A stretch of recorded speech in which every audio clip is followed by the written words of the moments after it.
Welcome to the meeting of Joint Standards Committee Assessment Subcommittee. Could members please elect a chair?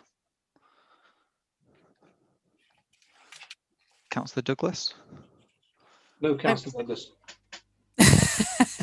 I'm happy to chair if others would be in agreement with that as a self-nomination. I was going to nominate you, so I'm happy with that. Yeah, me too. Okay, thank you, everybody.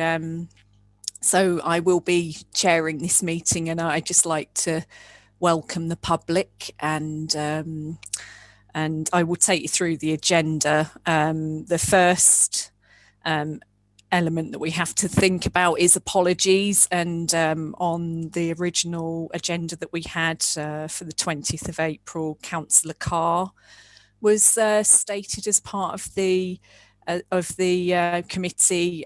We've had apologies from here, and from him, and his replacement is Councillor Fisher. So thank you, Councillor Fisher, for stepping in that respect. Secondly, we have declarations of interest. Does anybody have any declarations they need to make? Councillor Fisher? I was unaware when I took this, but there is reference to a councillor in the report. I don't think it's a critical reference, but the councillor in question is my nephew. But it's not in any way critical of him, so it's just mentioned. I think therefore it's best if I just declare that one of the councillors mentioned in that is my nephew. Okay, thank you, Councillor Fisher. Monitoring officer, are we happy that that is acceptable?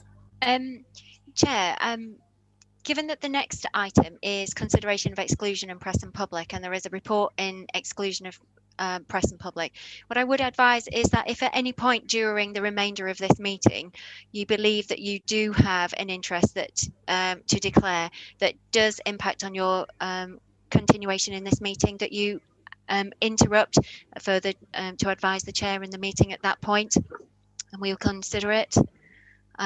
So I think if you remain alive to the fact that you do need to think about whether you do have an interest that means that it would prevent you continuing in this meeting, and that may become alive during the debate if this meeting goes into part 2. Yeah, exactly. I'll keep very well aware of it, but I don't think it's critical at the moment. Thank you.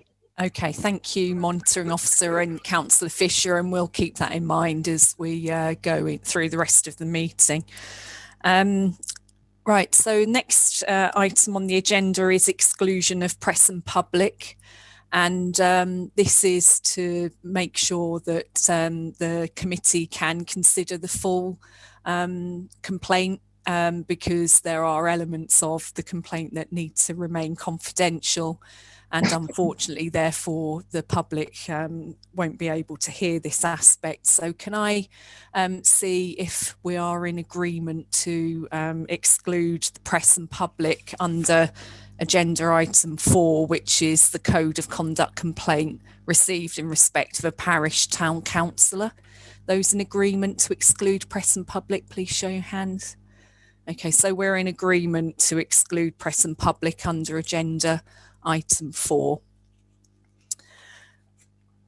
The next item on the agenda is item number 4, that we have just agreed to exclude press and public from. So I would like to thank the public for joining us for this meeting. If you are watching, we won't be returning after item 4 for the rest of the agenda. So this is the end of the meeting for public, and I thank you for joining us. Goodbye.